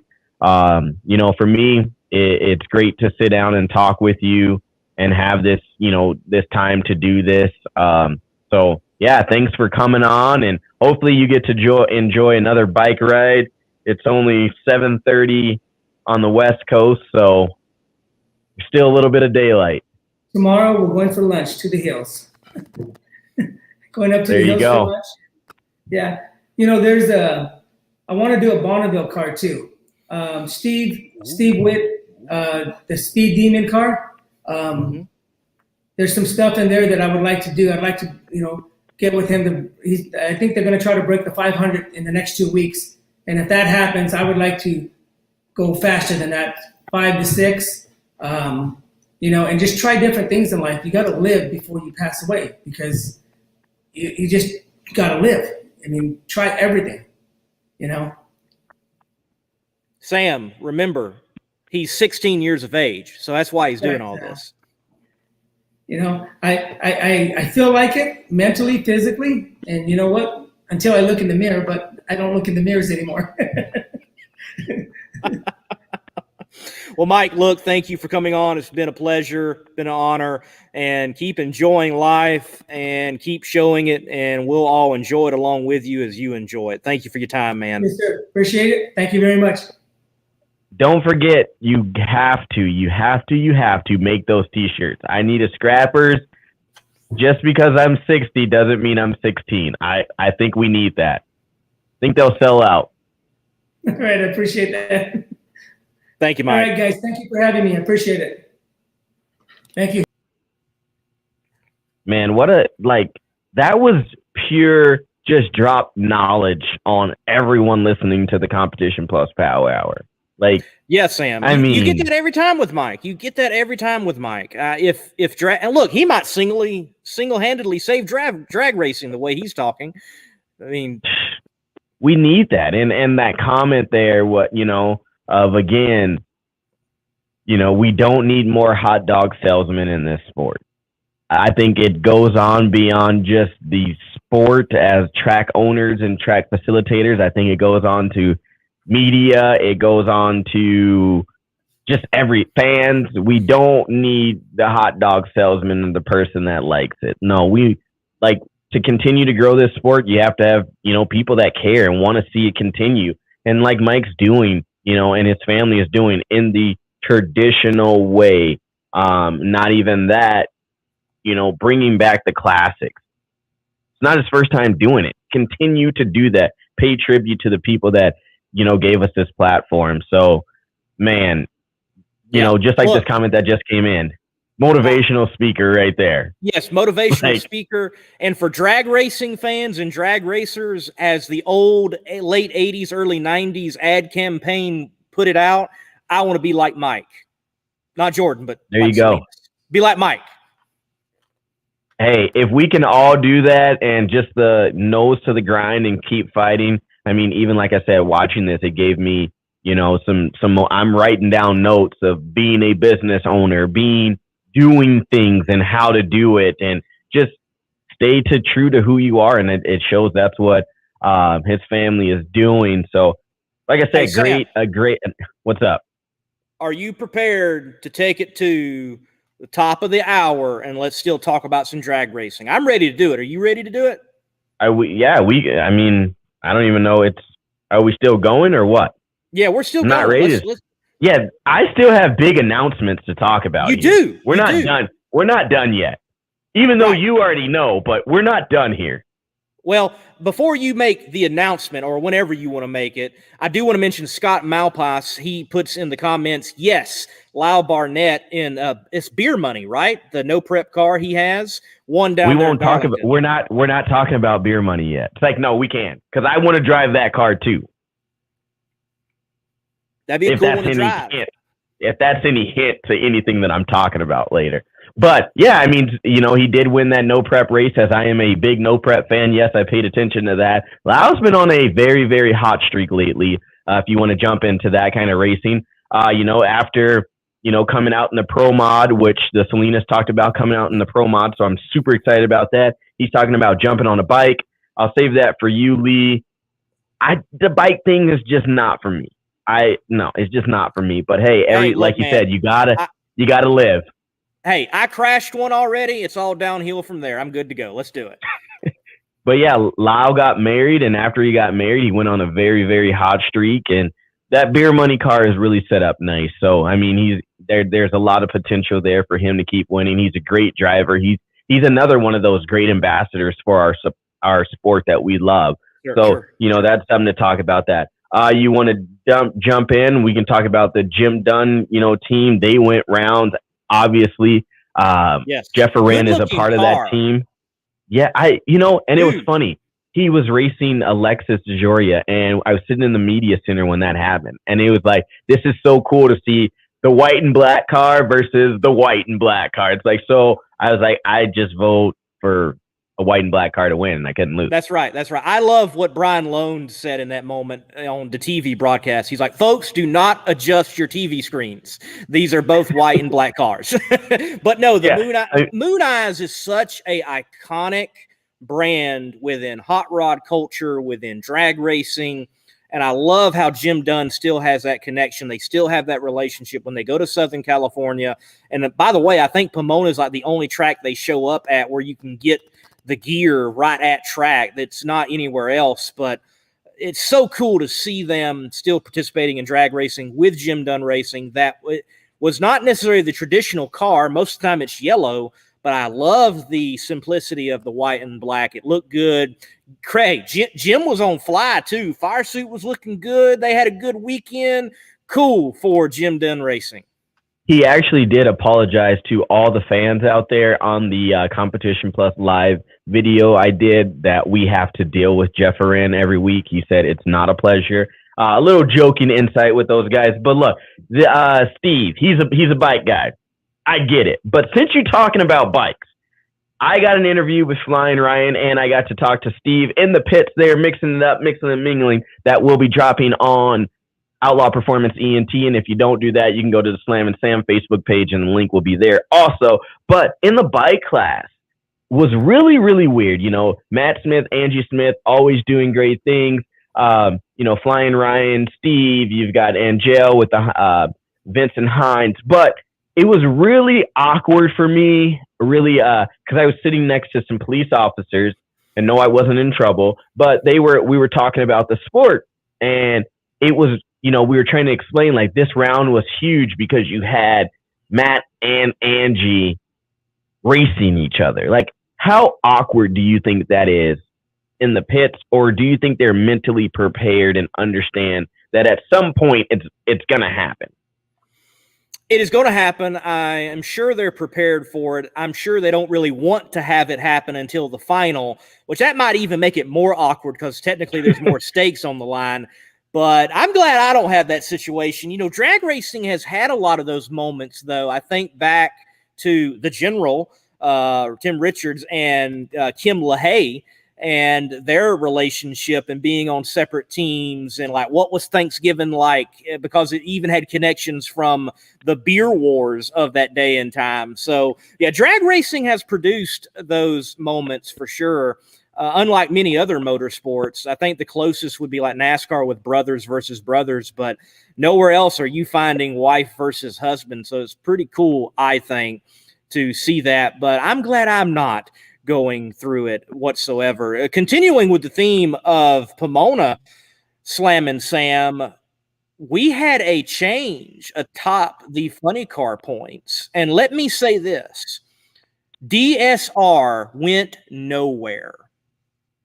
And if you had this commentary of where's DSR, what's going on with them, why haven't they won yet? Well, shut up, because look who just took the points lead. He's been consistent the whole year. Ron Capps. Right now, that car is on point. Matt Hagan's running well. And man, look, every professional category has now at least one person that has clinched a spot into the countdown, except what? Funny car. Crazy competitive. So it was funny. You know, a lot of people didn't know that,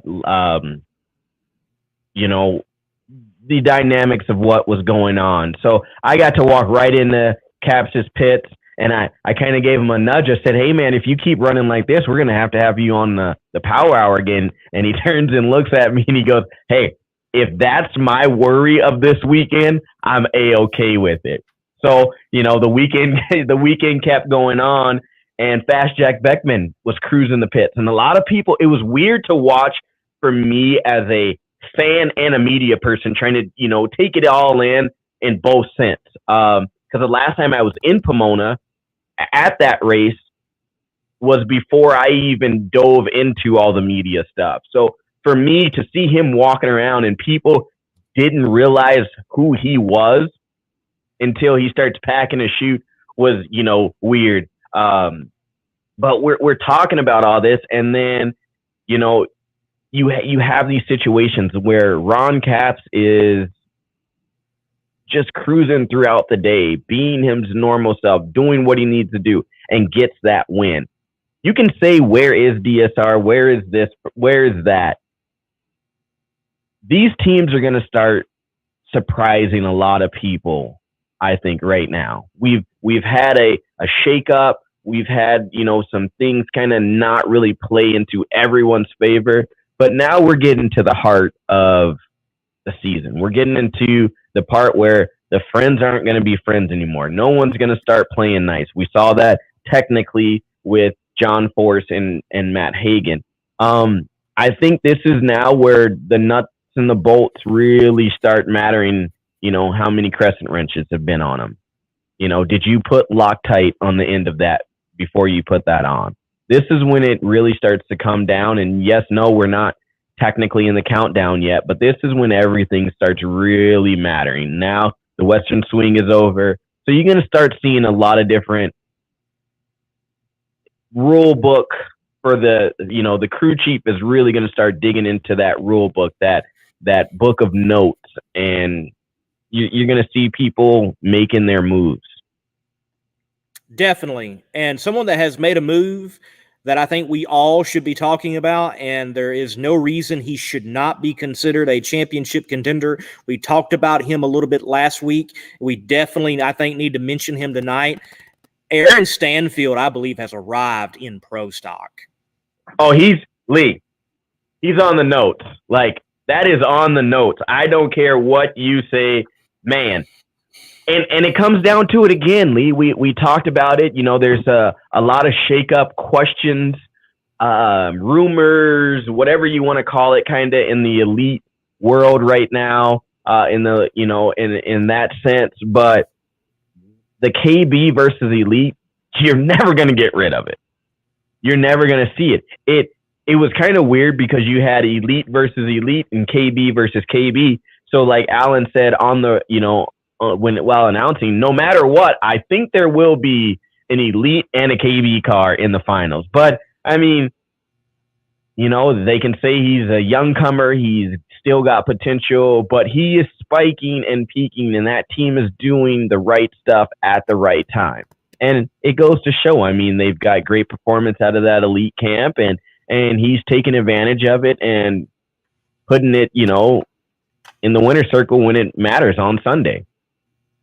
Definitely is. Well, look, I know we're winding down, Sam. I do want to briefly mention and say congratulations to Mike Minnick driving the Chi-Town Hustler for winning the B field at Nitro Chaos. The A field winner, Scott Palmer, in the old Top Field Dragster, not the one Alex was in. They actually pulled the old one out, had a lot of problems, mind you, and going to have them both on the show Thursday night with me on Monday Morning Racer, Thursday night between the slicks, 8 p.m. Eastern Standard Time. Still working on Scott. He said, hey, if I'm at a spot where I've got good reception, I want to do it, but I got to make sure that where he is. But dude, Nitro Chaos was a spectacular event. I want to talk about it on my show. So, folks, you catch me there. Sam, look, I can't wait any longer. I want to hear the big news. All right, Lee. So, a couple of weeks, well, all since the start of this show, we've kind of been talking about the different things that you and I want to do, right? No. I want to see your reaction, Lee, because I don't think you know. So I'll pull you back on here. Oh, all right, there, you already did it. You beat me to it. But an unfortunate event happened, and I don't even want to say fortunately for me, but an unfortunate event happened to one of my friends who is a stock car driver in the IMCA hobby stock community. He got into an accident on his motorcycle, i.e. why I do not like those things. And I got a phone call on Thursday before I headed out to California. So, during Motor Magic, September 3rd, 4th, and 5th, here in Minot, North Dakota, Slammin' Sam will be willing, for the first time ever, never been on a circle track, to drive a car. I will be behind the wheels of an IMCA hobby stock car on the dirt, turning the wheel. And if you know how I feel about that, I'm not a really, really big NASCAR fan. I watch it. I like it. But hey, who knows? Maybe Tony Stewart might send me some tips, and show me how to wheel that thing. We kind of chit-chatted about it in the pits there when I got the chance to speak with him. And so I'm looking forward to it. So that is the big news for me, Lee, is that this guy is going to have footage of himself, unless you want to come up and film it, driving an IMCA hobby stock here in Minot, North Dakota. What do you think about that, Lee? Man, that's spectacular. Good to hear. And I will forewarn you, people in hobby stock and mini stock and street stock, they eat each other alive. So just put some extra padding in there. Be careful. Be ready to go. And yes, as Rush fan says, have fun most of all. And yeah, man, we'll look at the schedule. I imagine it would conflict with the U.S. Nationals in some way. I haven't looked though, but it does. We'll see. Yeah, we'll see. It does. It's the weekend. We're supposed to be in Indy that weekend, so it's a tough decision to make. Honestly, not as tough as the one, obviously, that the Ashley crew had to make here this weekend. But it's a tough decision. But you know what? Like Mike just told us, you have to live like tomorrow is your last day, right? Or like today's your last day. So, I mean, this could be an article in Competition Plus magazine. And I know it's not drag racing, but can you imagine it? Lee, we're going to picture this right here with all of our friends and family here on the Power Hour. Competition Plus's very own Power Hour co-host wins first race or first weekend out in IMCA Hobby Stock World. Man, that would be a great article and a great title, but I will definitely be prepared for the next show that Tuesday, going live with Slammin' Sam from Hospital Room 402 after his wild ride in the hobby stock. Man, hopefully not. Hopefully not. I want to keep it. I want to keep it on all fours, and that's not me crawling. Don't want to put it on its lid, but I think it's going to be a good experience. And I think after today's episode with Mike, touching basing on that, no, Adam, you cannot fill in for me in Indy. I appreciate it, but there is only one. Oh, Lee, forgot to tell you and everyone else out there. So, like I said, I will be recording this, but I'm trying to decide, and I need you guys' help, if we go with the number 8 of 8 Triple S, or do we go 28 Triple S, or do we go XS for my number? So it would be 8 of the Slammin' Sam Smith, the 28 of the Slammin' Sam Smith, or 8 or 28 XS. And not extra small. Well, Sam, I would say simplicity. But, man, look, you enjoy that. And, look, it has been an enjoyable night with Justin Ashley, Mike Salinas, talking drag racing, along with Jeff Verend, our pit insider, right here on the Competition Plus Power Hour, which is socially charged by Smart Sanitizer. Check that out for your business, and especially as it seems like the pandemic might be on the rise again. Sam, look, pleasure to be on the show with you as always. Shut her down, man. Hey, first and foremost, again, thank you to Justin Ashley for coming on here and, coming on here and being the first show that he's talked about his experience this weekend down in Pomona. To you guys out there, before you point a judgment or think of something, please find out the information first before you do that, please. To Jeff Verend, the pit insider, thank you for going live for me down in Pomona. That was a great time. To Bobby Bennett, it's always a pleasure to be on this platform that you've given Lee and I. Lee, the Monday Morning Racer, please go and check out all of his socials under the Monday Morning Racer. That is Twitter, Instagram, Facebook, and YouTube. Click like, click share, and click subscribe.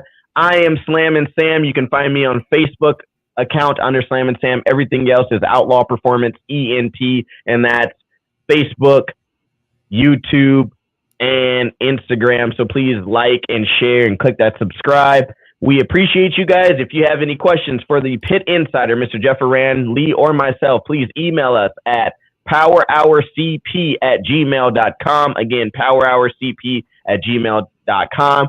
Until we see you at another racetrack or next Tuesday, you guys keep smashing that loud pedal. And remember, safety first. God bless and have a great rest of your week.